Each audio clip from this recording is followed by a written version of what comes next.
فأما الإنسان إذا ما ابتلاه ربه فأكرمه ونعمه আল্লাহ রাব্বুল আলামিন বলেন ফাআম্মাল ইনসানু ইযা মাবতালাহু রাব্বুহু মানুষকে যখন তার রব পরীক্ষা করার জন্য ফাআকরামাহু ওয়া না'আমা তাকে সম্মান দেয় আর সম্মান দেয় সম্পদের মালিক বানায়া দেয়।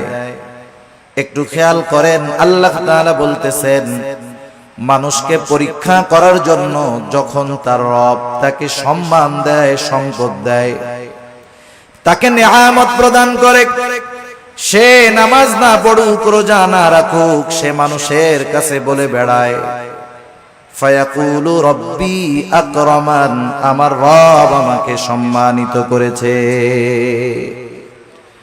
আল্লাহ তাআলা বললেন আমি মানুষকে সম্মান সম্পদ নেয়ামত পরীক্ষা করার জন্য দেই আর মানুষ এটাকে পরীক্ষা না মনে করে সে বলে আমার রব আমাকে সম্মানিত করেছেন। প্রথমত একটা জিনিস আমাদের ক্ষেত্রে ক্লিয়ার হওয়ার প্রয়োজন আল্লাহ তাআলা শুধু অভাব কষ্ট দুরবস্থা দিয়ে মানুষের পরীক্ষা নেন বিষয়টা এমন নয়, বরং সম্পদ সম্মান দিয়েও আল্লাহ তাআলা পরীক্ষা নেয়। যদি এমনটা হতো সম্মান সম্পদ মানুষের আল্লাহ তাআলার ভালোবাসার মাপকাঠি, যে যাকে আল্লাহ রাব্বুল আলামিন বেশি ভালোবাসেন তাকে মনে হয় আল্লাহ তাআলা বেশি সম্পদ দেন, বিষয়টা যদি এমন হতো বলেন তো দুনিয়ার মধ্যে আল্লাহ তাআলার সর্বাধিক প্রিয় বান্দাদের তালিকায় কারুনের নামটা হয়ে যাইত। কারুন তো পৃথিবীর অন্যতম বড় এক ধনী ছিল। বলেন তো আপনারা সহজেই জবাব দিতে পারবেন কারুনকে আল্লাহ তাআলা ভালোবাসে নাকি? একটু জোরে বলেন না, বাসে?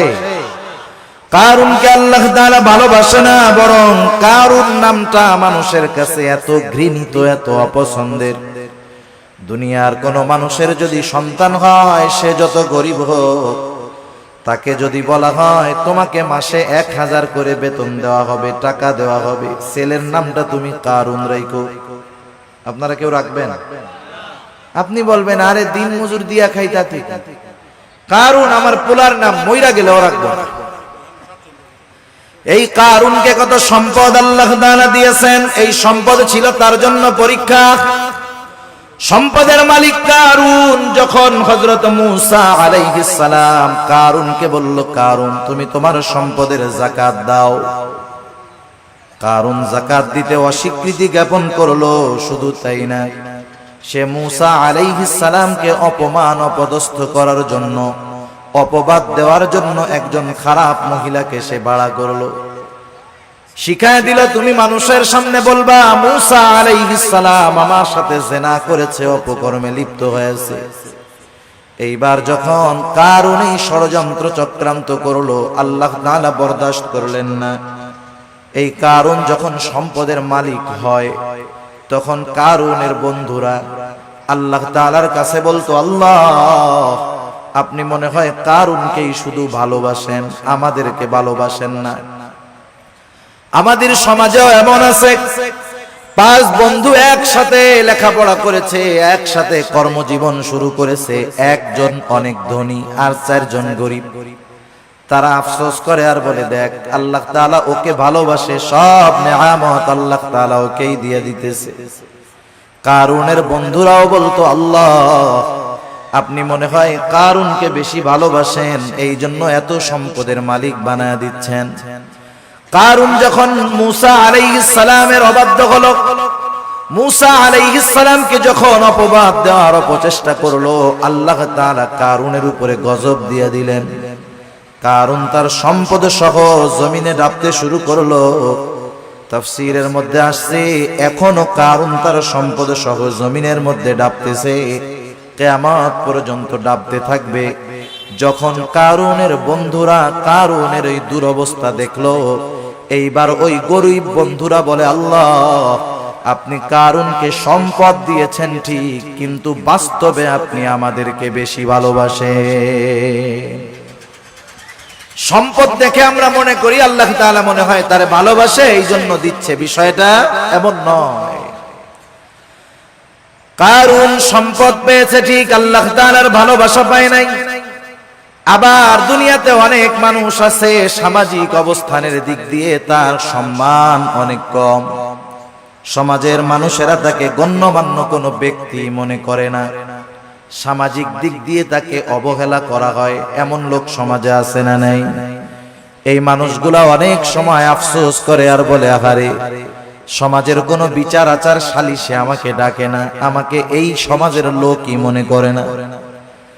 হয়তো দুনিয়ায় সে দেখতেছে তার সম্মান কম, কিন্তু দুনিয়াতে আল্লাহ রাব্বুল আলামিন অনেক মানুষকে সম্মান দিয়েছেন তাদের পরীক্ষা নেওয়ার জন্য। কত সম্মানিত মানুষ ছিল ফেরাউন, কত সম্মানিত মানুষ ছিল নমরুদ, কত বড় বড় বাদশাহীর মালিক তারা হয়ে গেছে।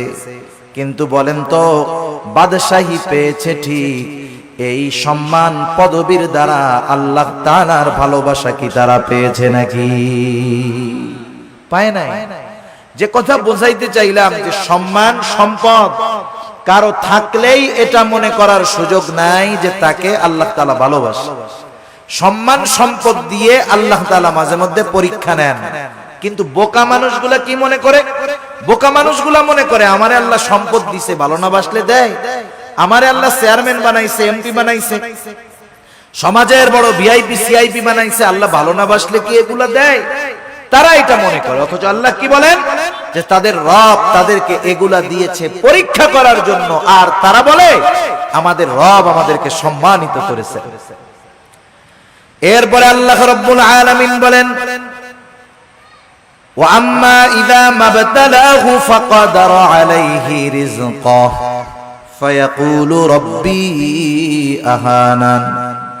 আবার মানুষকে যখন তার রব পরীক্ষা করার জন্য রিজিকের মধ্যে সংকীর্ণতা দিয়ে দেয়, অভাব দেয়, সম্মানটা কমে যায়, কষ্ট ক্লেশে সে পতিত হয়, এইবার ও এইটাকে পরীক্ষা মনে করে না, বরং তার এই অভাব কষ্ট ক্লেশের জন্য সে আল্লাহ তাআলাকে দায়ী করে। বলে ফায়াকুলু রাব্বি আহানান, আমার রব আমাকে অপদস্থ করেছে, অপমানিত করেছে। মুফাসসিরিনে কেরাম বলেন সে তার ভাষায় বলতে চায় যে আমি সম্মানের উপযুক্ত ছিলাম, কিন্তু আল্লাহ আমাকে সম্মান দেয় নাই। নাউজুবিল্লাহ বলেন। অনেক সময় অনেক জায়গায় দেখবেন, বোঝানোর জন্য বলতেছি, নির্বাচন হয় না, নির্বাচন কেউ জিতে কেউ হারে, অনেক ক্ষেত্রে কন্টেস্ট হয়। একজন হেরে গেল, সে তখন বলে হারে আমি জেতারই যোগ্য ছিলাম, কিন্তু আল্লাহ আমারে জিততে দেয় নাই। সে না জয়ী হওয়াটাকে দোষ দেয় কার? আল্লাহ তাআলা। মুফাসসিরিনে কেরাম বলেন মানুষেরা কেমন জানি বলতে চায় আমি সম্মানের উপযুক্ত ছিলাম, কিন্তু আমার রব আমারে সম্মান দেয় নাই। আমি সম্পদের উপযুক্ত ছিলাম, কিন্তু আমার রব আমাকে সম্পদ দেয় নাই। সে তার রিজিকের সংকীর্ণতাটাকে পরীক্ষা মনে করে না, বরং সে তার রিজিকের সংকীর্ণতাটাকে আল্লাহ রব্বুল আলামিনের উপরে দোষ চাপায়া দেয়। তাহলে দ্বিতীয় বিষয় ক্লিয়ার কি? দ্বিতীয় বিষয় হলো যে আল্লাহ তাআলা এক নাম্বার সম্পদ সম্মান এটাও পরীক্ষার জন্য দেন। দুই নাম্বার রিজিকের সংকীর্ণতা, দুনিয়ার কষ্ট ক্লেশ অপমান, এটাও আল্লাহ তাআলা পরীক্ষার জন্য দেন। কি দেখতে চান পরীক্ষার মাধ্যমে? আল্লাহ তাআলা দুই অবস্থাতেই দেখতে চান যে বান্দা সুখ স্বাচ্ছন্দ্যের জীবন পেয়ে আমি আল্লাহকে ভুলে যাই কিনা। আল্লাহ তাআলা দেখতে চান বান্দা কষ্ট ক্লেশে পতিত হয়ে আমি আল্লাহ তাআলাকে দোষারোপ করে কিনা। যারা আল্লাহ তাআলাকে দোষারোপ করে না, অভাব কষ্ট ক্লেশে পতিত হওয়ার পরেও আল্লাহ রাব্বুল আলামিনের উপরে সন্তুষ্ট থাকে, এরাই হলো পরীক্ষায় পাস। আর যারা সম্পদ সম্মানের মালিক হয়ে যখন নাফরমানি করে, অহংকার করে, এরা হলো পরীক্ষায় ফেল। এখন দ্বিতীয় শ্রেণীর মানুষ যখন অভাবে পড়ে আল্লাহ তাআলার ব্যাপারে বলে ফায়াকুলু রাব্বি আহানান, আমাদের রব আমাকে অপমানিত করেছে, আমার রব আমাকে অপদস্থ করেছে, তারা যখন আল্লাহ তাআলার ব্যাপারে এই কথা বলে, আল্লাহ রব্বুল আলামিন তাদের কথার বিপরীতে বলেন, কাল্লা, তোমরা যেই দাবি করো সেটা কখনো সঠিক নয়। জবাব দিচ্ছে কে? আল্লাহ তাআলা। কোন কথার? যে তারা বলে যে আমার রব আমাকে কি করছে? অপমান করছে। আল্লাহ তাআলা বলেন, কাল্লা, কখনো নয়। না বোধক শব্দ আছে অনেকগুলা, যেমন একটা শব্দ হলো লা, সাধারণ শব্দ না। কাল্লা, কখনো নয়, এটা আরো দৃঢ়তার সাথে না বোধক অর্থ বোঝায়। আমি শব্দটার ব্যাখ্যার দিকে যাব না। যাই হোক, দৃঢ়তার সাথে আল্লাহ তাআলা বলতেছেন, কখনো নয়, আমি কখনো এমনটা করি নাই। বরং তোমরা যে রিজিকের সংকীর্ণতার মুখোমুখি হও, এটা তোমাদের নিজেদের কারণে। কাদের কারণে? নিজেদের কারণে। সেই কারণগুলো কি? এই সূরায় আল্লাহ তাআলা রিজিক এই সংকীর্ণতার 4টি কারণ বর্ণনা করেছেন। কয়টি কারণ? আপনারা একটু কষ্ট করে একটু সামনে আসেন, যে কয়জন আছেন একটু সামনে আসেন। জিকিরের সাথে সাথে একটু কষ্ট করে সামনে আসেন। বাম দিক তাকায় আর কথা বলতে ভালো লাগতেছে না, একটু সামনে আসেন। জিকিরের সাথে সাথে লা ইলাহা। যারা মুরব্বিরা আছেন একটু সামনে আসেন। বাচ্চারা সামনে থাকলে ওরা কথা বুঝে, ওরা তো হুজুরদের ডরে বয়ে রয়েছে ওই জায়গায়, যে ওইটা গেলে হুজুরে আবার পরে কিছু বলে কিনা, বুঝেন নাই?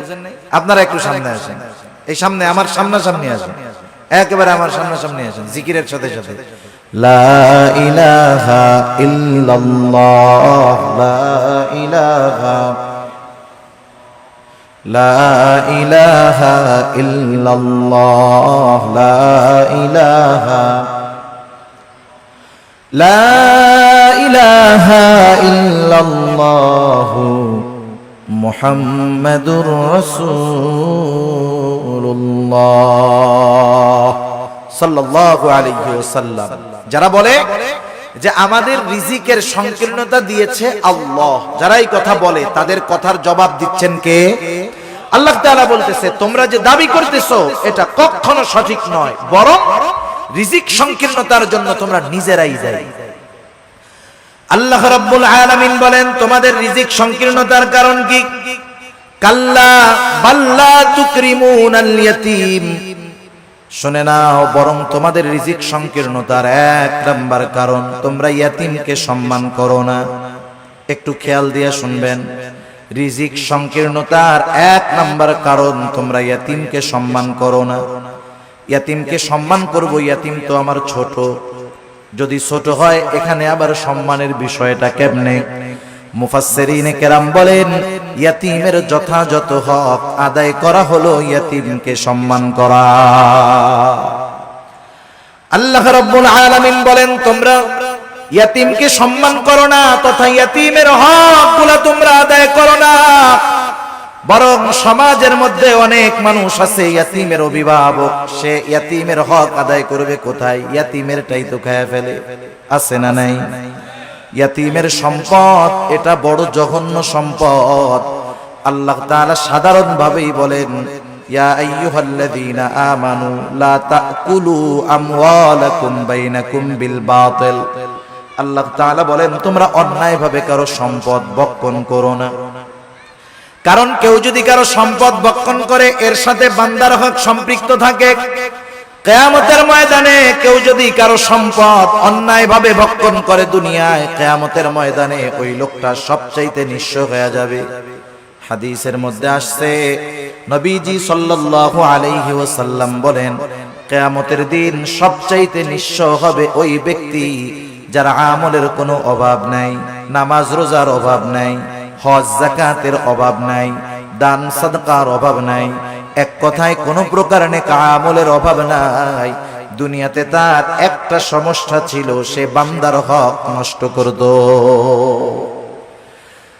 পাহাড় পরিমাণ আমল নিয়ে বান্দার হক নষ্টকারী কিয়ামতের ময়দানে আল্লাহর সামনে উঠবে। ও নেকের পাহাড় দেখে চিন্তা করবে, ওর জান্নাতে যাওয়া কে ঠেকায় আছে? আল্লাহ তাআলা তাকে জান্নাতে যাওয়ার অনুমতি দেওয়ার পূর্বে তার ব্যাপারে আল্লাহ রাব্বুল আলামিনের দরবারে মানুষেরা অভিযোগ দায়ের করবে।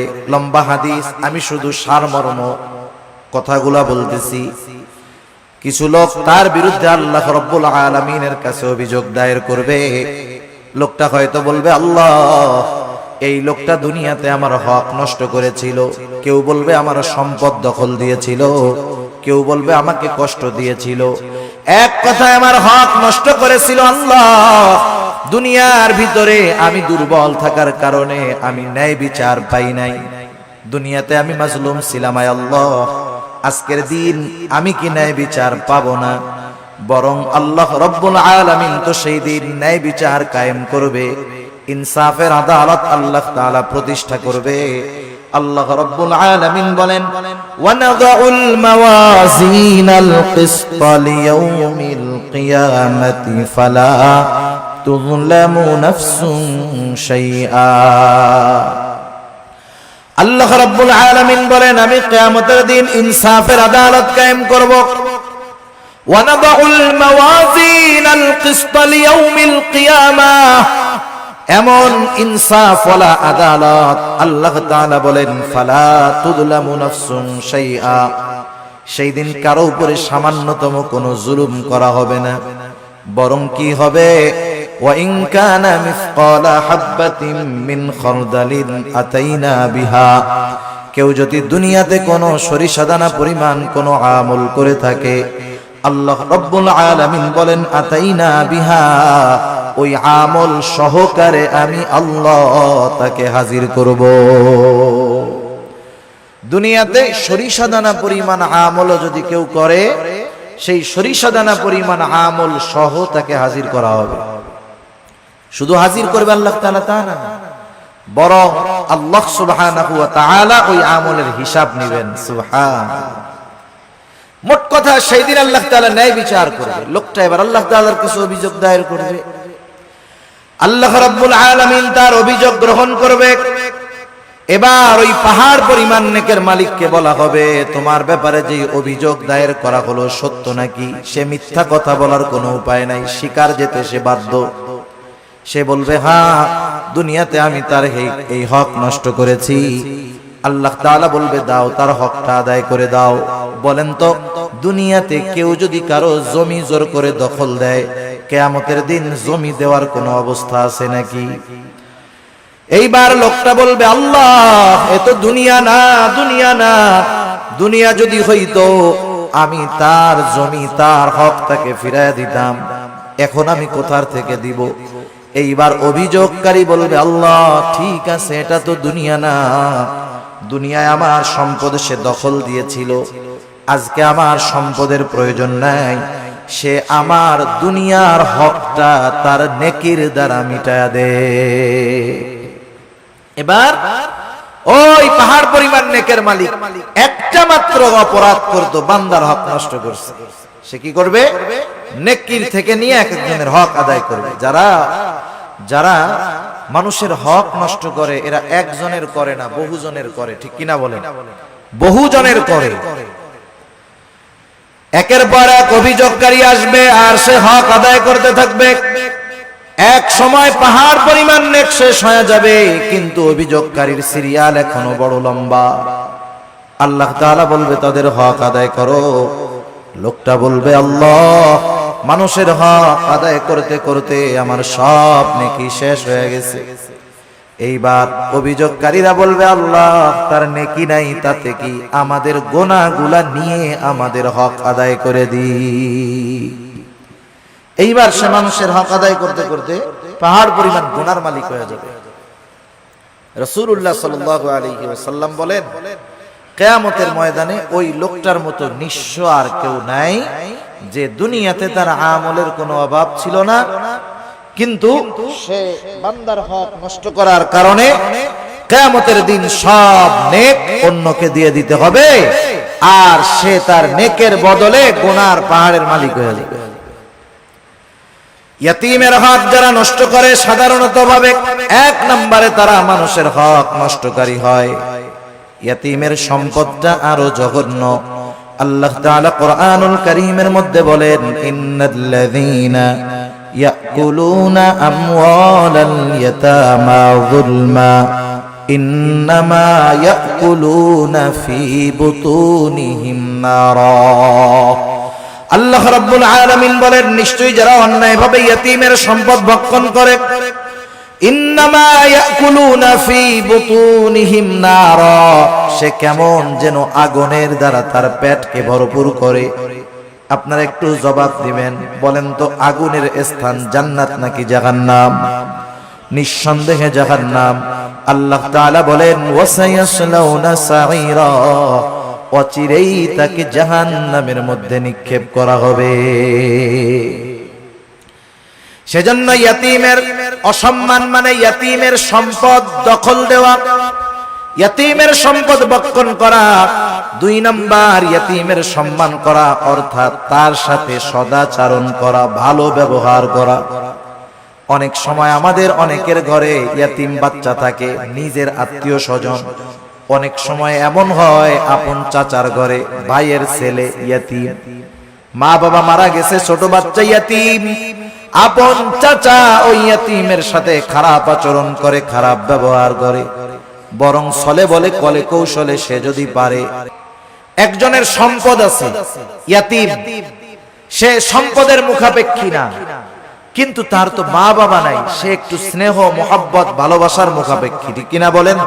ইয়তীম হইলেই যে তারে খাওয়াইতে হয় সব বিষয়টা এমন না, বরং সমাজে অনেক ধনী ইয়তীম আছে, সে একটু মানুষের ভালো আচরণ, একটু মোহাব্বত ভালোবাসার আশা করে। তার সাথে যদি কেউ খারাপ আচরণ করে, ইয়তীম বাচ্চার অন্তরের মধ্যে আঘাত লাগে, আহারে আমার আব্বু যদি বেঁচে থাকতো তাইলে আমার সাথে কেউ এমন খারাপ আচরণ করতো না, আমার আম্মু যদি বেঁচে থাকতো তাহলে আমার আম্মু ওই আমার আরেক ভাইয়ের আম্মুর মতো আমাকেও মহব্বত করতো। এই ব্যথাগুলা অনেক ইয়তীমের অন্তরে থাকে, যদিও সে সম্পদওয়ালা। সেজন্য ইয়তীম ধনী হোক আর গরিব হোক, আমাদের উচিত ইয়তীমদের সাথে সদাচরণ করা, স্নেহময় ব্যবহার করা। আর যদি ইয়তীম গরিব হয়, তাকে খাদ্য সহায়তা দিয়ে সাহায্য করা। আমার আপনার যদি অ্যাবিলিটি থাকে, আমি আপনি যদি কোনো ইয়তীমের অভিভাবক হতে পারি, তার পোশাক, লেখাপড়া, খাবার দাবার, মৌলিক চাহিদা পূরণের ব্যবস্থা করতে পারি, একজন ইয়তীমের অভিভাবকত্ব যদি আমি গ্রহণ করতে পারি, অসম্ভব নয়।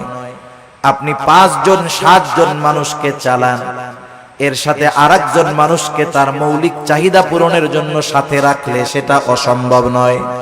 কেউ যদি কোনো ইয়তীমের দায়িত্বভার গ্রহণ করতে পারে, ইয়তীমকে লেখাপড়া শেখাতে পারে, ইয়তীমের অভিভাবক হতে পারে, নবীজি সাল্লাল্লাহু আলাইহি ওয়াসাল্লাম বলেন, আনা ওয়া কাফিলুল ইয়তীম কাহাতাইনি ফিল জান্নাহ। নবীজি সাল্লাল্লাহু আলাইহি ওয়াসাল্লাম বলেন, আমি আর ইয়তীমের অভিভাবক জান্নাতের মধ্যে এমন করে পাশাপাশি অবস্থান করব। 2 আঙ্গুলের ইশারা দিয়ে নবীজি বুঝায়া দিলেন, এই 2টা আঙ্গুল যেমন পাশাপাশি অবস্থান করে, ইয়তীমের অভিভাবক আর নবীজি সাল্লাল্লাহু আলাইহি ওয়াসাল্লাম এমন ভাবে পাশাপাশি অবস্থান করবে। তাহলে ইয়তীমের সম্মানের তৃতীয় অর্থ যে যদি পারা যায় তাহলে ইয়তীমের অভিভাবকত্বের দায়িত্ব গ্রহণ করা। আপনি আমি পুরাটা পারি না, মাসে 500 টাকা দিয়ে একটা ইয়তীমের খরচ বহন করতে পারি, বছরে 1000 টাকা দিয়ে পারি যে এটা আমি শুধুমাত্র ইয়তীমদের জন্য দিলাম। আবার দেখেন, একদিন এক সাহাবী রাসূলুল্লাহ সাল্লাল্লাহু আলাইহি ওয়াসাল্লামের কাছে আসছে, আসার পরে বলতেছে, ইয়া রাসূলুল্লাহ, আমার হৃদয়টা বড় কঠোর, হৃদয়টা বড় শক্ত, আমি আমার এই শক্ত হৃদয়টাকে কেমন করে নরম বানাতে পারি, আমাকে একটু আমল শিখায় দেন। নবীজি সাল্লাল্লাহু আলাইহি ওয়াসাল্লাম বললেন, শোনো কি করবা? নবীজি বললেন, আমসিহ রাসাল ইয়াতীম ওয়া আতঈমিল মিসকিন, তুমি ইয়তীমের মাথায় বেশি বেশি হাত বুলায় দাও আর মিসকিনদেরকে বেশি বেশি খানা খাওয়াও। ইয়তীমের মাথায় হাত বুলায় দিলে মানুষের অন্তর কোমল হয়, নরম হয়, শক্ত হৃদয়, কঠিন হৃদয় নরম হয়ে যায়। সাহাবায়ে কেরাম তারা এসে বলতেছে, নবীজি আমাদের অন্তর নরম হয়ে গেছে, একটু আমল বলে দেন যেটা করলে দিলটা নরম হবে। নবীজি কি বললেন? ইয়তীমের মাথায় হাত বুলায় দাও। সেজন্য ইয়তীমকে সম্মান করা তথা ইয়তীমের হক আদায় করা, ইয়তীমের সাথে সদাচরণ করা, ভালো ব্যবহার করা, ইয়তীমের সম্পদ ভক্ষণ না করা, যারা এই কাজগুলা করবে তারা জীবনে যে কোনো একটা পর্যায়ে রিজিকের সংকীর্ণতার মুখোমুখি হবে। তাহলে রিজিক সংকীর্ণতার 4 কারণের প্রথম কারণ হলো আল্লাহ তাআলা বলেন, তোমরা ইয়াতীমদেরকে সম্মান করো না তথা ইয়াতীমের হক তোমরা আদায় করো না। 2 নাম্বার, আল্লাহ রাব্বুল আলামিন বলেন, ওয়ালা তাহাদ্দুনা আলা তুআমিল মিসকিন, তোমরা মিসকিনদেরকে খানা দাও না। ব্যাখ্যা হলো, তোমরা শুধু খানা নিজে দাও না তা না, নিজেও দাও না, অপরকে খানা দিতেও অনুৎসাহিত করো, নিরুৎসাহিত করো।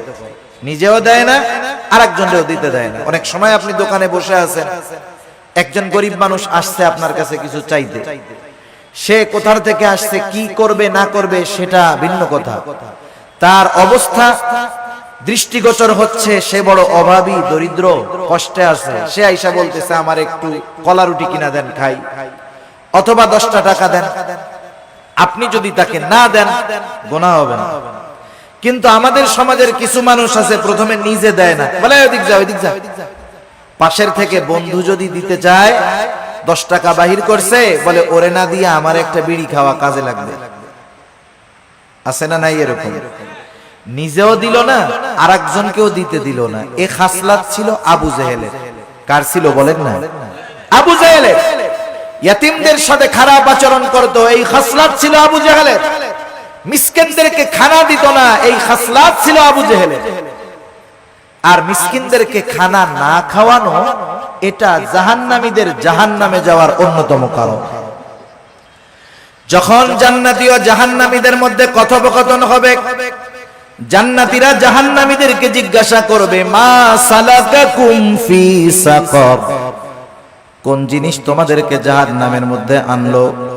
এইবার জাহান্নামীরা বলবে, ক্বালু লাম নাকু মিনাল মুসাল্লিন ওয়া লাম নাকু নুতঈমুল মিসকিন।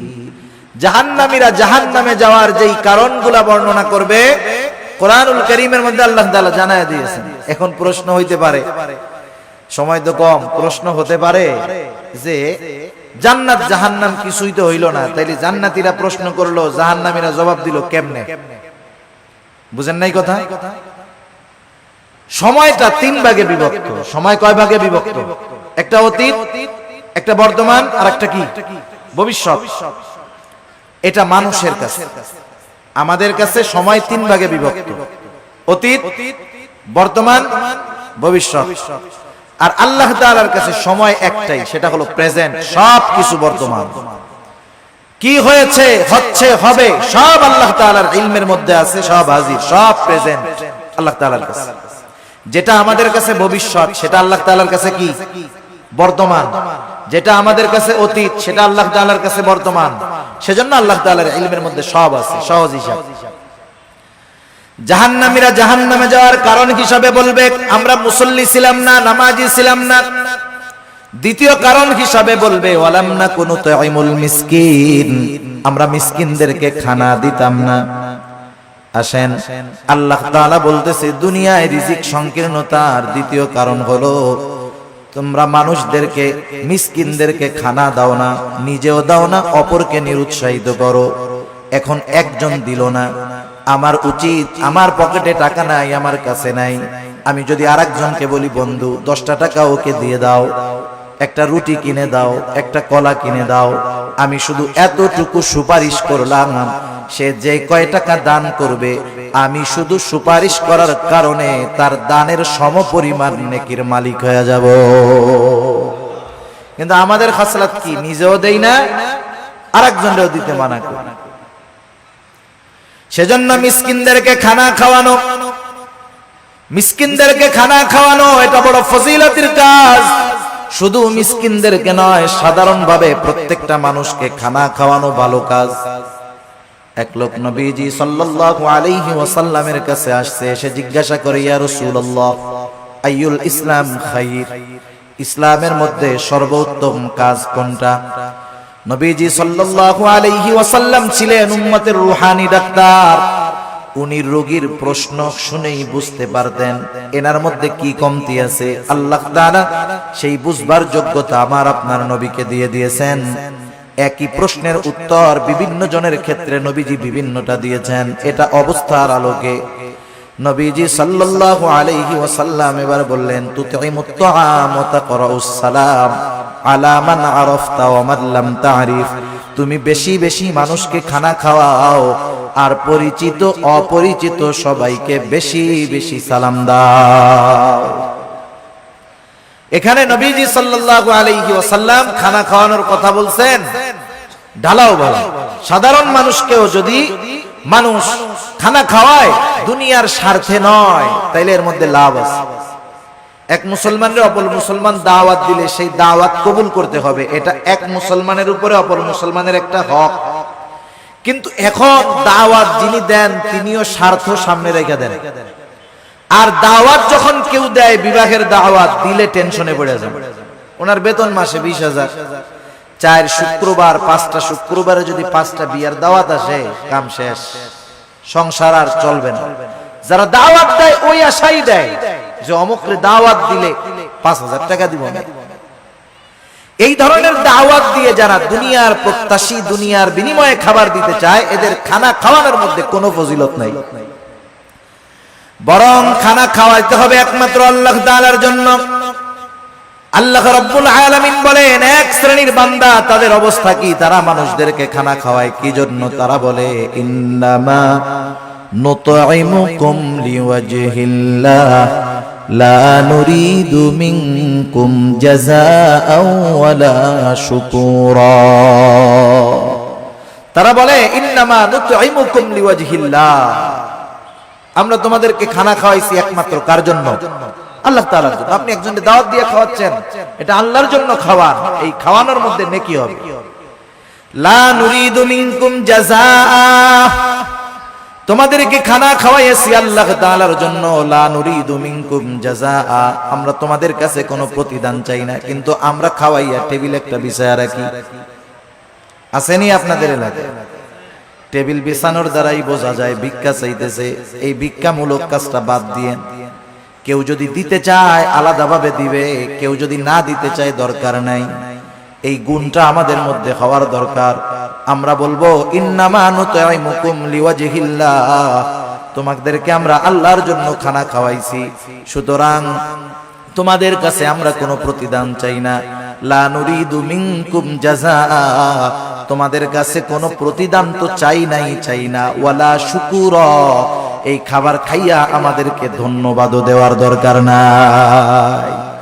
এই রকম খাবার যদি আমরা কাউকে খাওয়াইতে পারি, ওই খাওয়ানোর মধ্যে ফজিলত আছে, নেকি আছে। আর যদি টেবিল পাইতা বৈশা থাকি, এটা ভিক্ষুকের মতো কর্মকাণ্ড। আর খাওয়াইলাম আবার টাকাও চাইলাম। যাই হোক, রাসূলুল্লাহ সাল্লাল্লাহু আলাইহি ওয়াসাল্লাম খানা খাওয়ানোর ফজিলতের কথা বলছেন। আর যদি সে একজন দুস্থ হয়, অসহায় হয়, মিসকিন হয়, তাকে যদি খানা খাওয়ানো হয় কতটা খুশি হবে। এই জন্য মিসকিন অসহায় যারা আছে এদেরকে আমরা খানা খাওয়াবো। আমার পরিবার প্রতিবেশী যদি কেউ থাকে, আত্মীয় স্বজন যদি কেউ থাকে, তাদেরকেও মাঝে মধ্যে খাওয়াবো। আমার সম্পদ আছে, টাকা আছে, আমার হয়তো গোশত খাইতে খাইতে আর ভালো লাগে না, কিন্তু আমার অনেক প্রতিবেশী আছে যার গোশতর ঘ্রাণ তো 1 মাস ব্যাপী শুকতে পারে না, আছে না নাই? এজন্য অসহায় নিঃস্ব শুধু কাছে আসলেই যে খাওয়াবো বিষয়টা এমন নয়, বরং খুঁজে খুঁজে আমার আপনার প্রতিবেশী যদি কেউ অভাবী থাকে, দরিদ্র থাকে, অভাবগ্রস্ত থাকে, মাঝে মধ্যে নিজের ভালো তরকারিটাও তাদেরকে একটু দিব। এই অভ্যাসগুলো আমাদের করার দরকার। আমরা যদি মানুষকে খানা খাওয়াইতে পারি, আর যদি না খাওয়াই ক্ষতি কি? আল্লাহ তাআলা কিয়ামতের দিন বান্দাদেরকে জিজ্ঞাসা করবে, বান্দা আমি দুনিয়ায় অভুক্ত ছিলাম, খানা খাওয়াও নাই, পিপাসিত ছিলাম, পানি পান করাও নাই, বস্ত্রহীন ছিলাম, বস্ত্র দাও নাই, অসুস্থ ছিলাম, আমার সেবা শুশ্রূষা করো নাই। বান্দা বলবে, আল্লাহ আপনি তো এই সবগুলা থেকে মুক্ত, আপনার তো এগুলার কোনো প্রয়োজন নাই। তখন আল্লাহ তাআলা বলবে, বান্দা তোমার প্রতিবেশী অভুক্ত ছিল, তুমি যদি তাকে খানা খাওয়াইতা আমি আল্লাহ তাআলা পেয়ে যাইতাম। এজন্য শুধু আনুষ্ঠানিকভাবেই খানা খাওয়াবো মানুষকে, এমনটা জানি না হয়।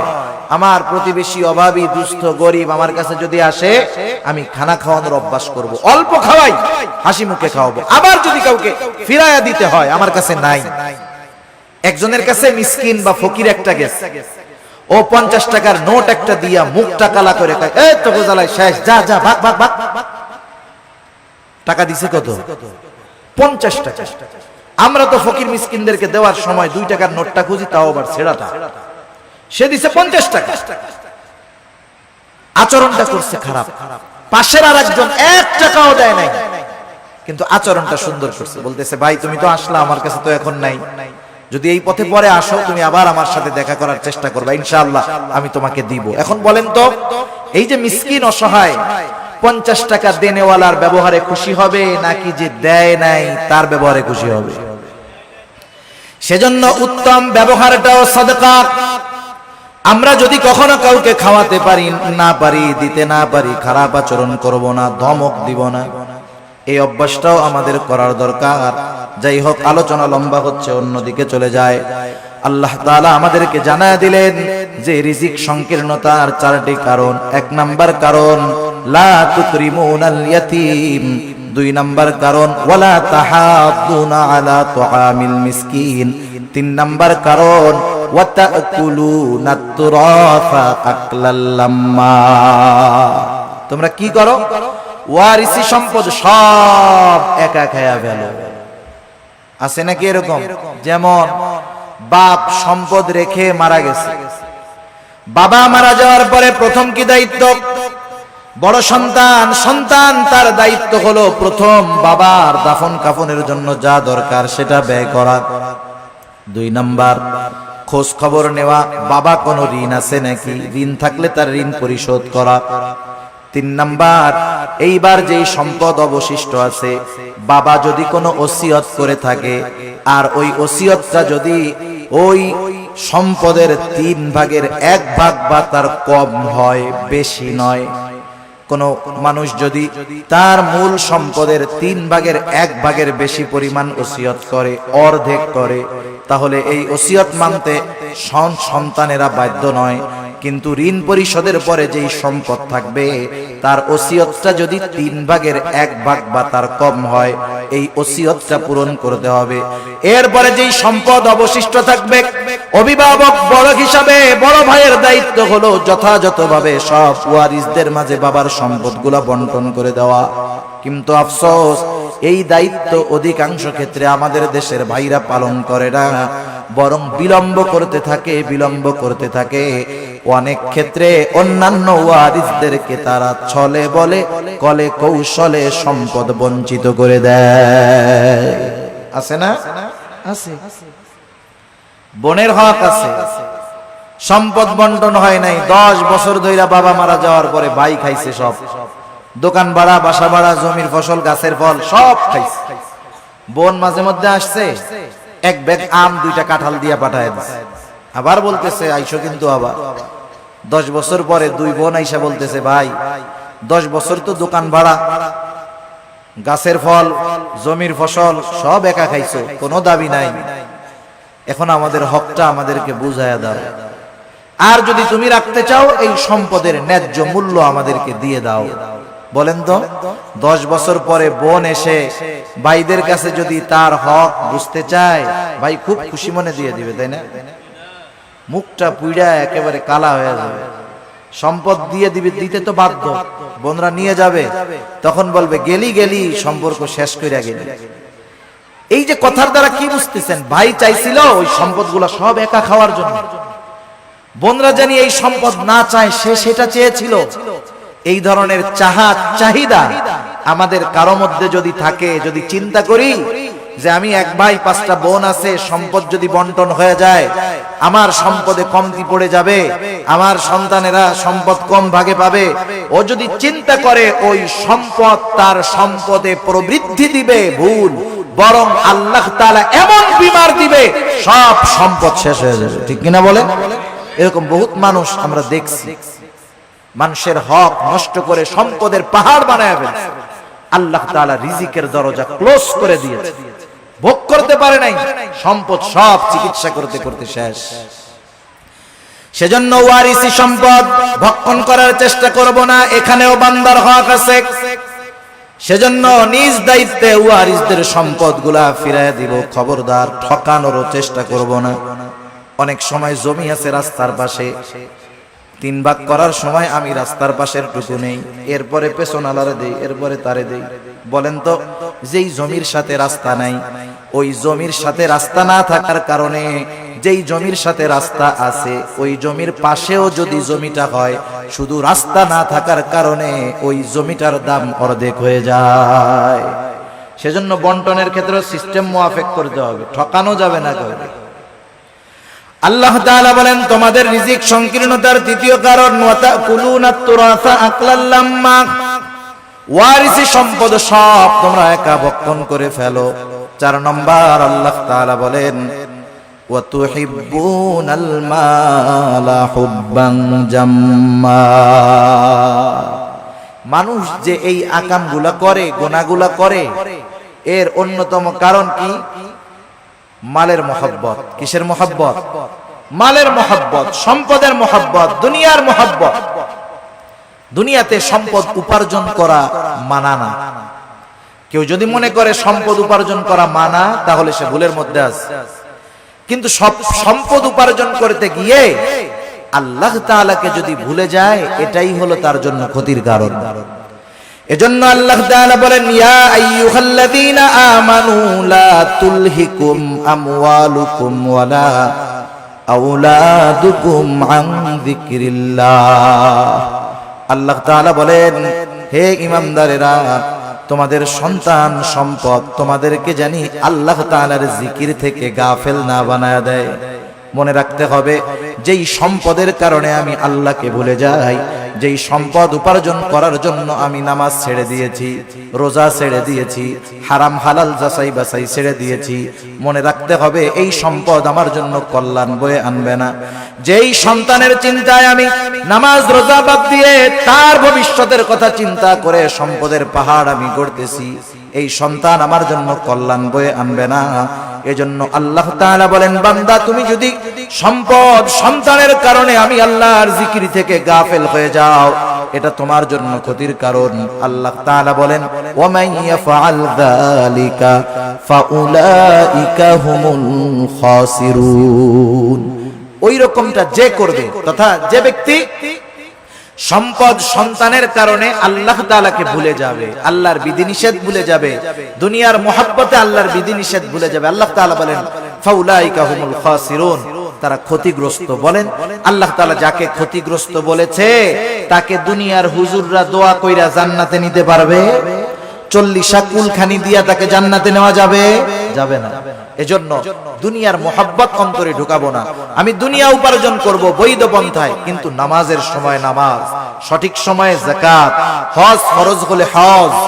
এখন এই সম্পদ আমার জন্য তাহলে নেয়ামত হবে, কারণ আল্লাহ তাআলা সম্পদকে পরীক্ষাও বলেছেন, দুনিয়ার অলংকারও বলেছেন। আল্লাহ তাআলা এক জায়গায় বলেন ইন্নামা আমওয়ালুকুম ওয়া আওলাদুকুম ফিতনাহ। আল্লাহ তাআলা বলেন নিশ্চয়ই সম্পদ সন্তান এগুলা তোমাদের জন্য ফিতনা, পরীক্ষা। আবার আল্লাহ তাআলা আর এক জায়গায় বলেন আল মালু ওয়াল বানুনা জিনাতুল হায়াতিদ দুনিয়া। আল্লাহ তাআলা বলেন আল মালু ওয়াল বানুন, সম্পদ সন্তান এগুলা দুনিয়ার অলংকার। দুনিয়াতে যার সম্পদ নাই, সন্তান নাই, সে কেমন নিঃস্ব নিঃস্ব ভাব। কিন্তু যার সম্পদ আছে, সন্তান আছে, সাথে সাথে সে যদি দ্বীনের উপরে চলে, সে তো একজন সফল ব্যক্তি। সে সম্পদওয়ালা, মালদার, তবে দ্বীনদার। আর কিছু মানুষ আছে মালদার তবে দুনিয়াদার। আল্লাহ তাআলা আমাদের সবাইকে মালদার দ্বীনদার হওয়ার তৌফিক দান করুক, সকলে বলি আমিন। দুনিয়ার মোহাব্বত অন্তরে জানি না ঢোকে। দুনিয়া উপার্জন করতে হবে কেমনে? ওই যে কবি মেসাল দেন, উদাহরণ দেন, যে নৌকা চলার জন্য পানির প্রয়োজন, পানিবিহীন নৌকা চলে না। কিন্তু ওই পানি যদি নৌকার ভিতরে ঢুকে যায়, তাহলে নৌকা ধ্বংস হয়ে যায়। নৌকা চলার জন্য পানির যেমন প্রয়োজন, দুনিয়াতে চলার জন্য সম্পদের তেমনি প্রয়োজন। নৌকার মধ্যে পানি ঢুকে গেলে যেমন নৌকা ধ্বংসের কারণ, মানুষ যদি দুনিয়া উপার্জন করতে গিয়ে আল্লাহকে ভুলে যায়, এটা তার জন্য ধ্বংসের কারণ। সেজন্য আমরা যদি চাই আমাদের রিজিকের মধ্যে প্রশস্ততা থাকুক, রিজিকের মধ্যে সংকীর্ণতা থাকুক, তাহলে আমাদের কি করণীয়? 1 নাম্বার, আমরা ইয়াতিমদের সাথে সদাচরণ করব, ইয়াতিমদের হক আদায় করব। 2 নাম্বার, মিসকিন অসহায় নিঃস্বদেরকে খাবারের ব্যবস্থা করব যতটুকু নিজে পারি সামর্থ্য অনুযায়ী। 3 নাম্বার, ওয়ারিসি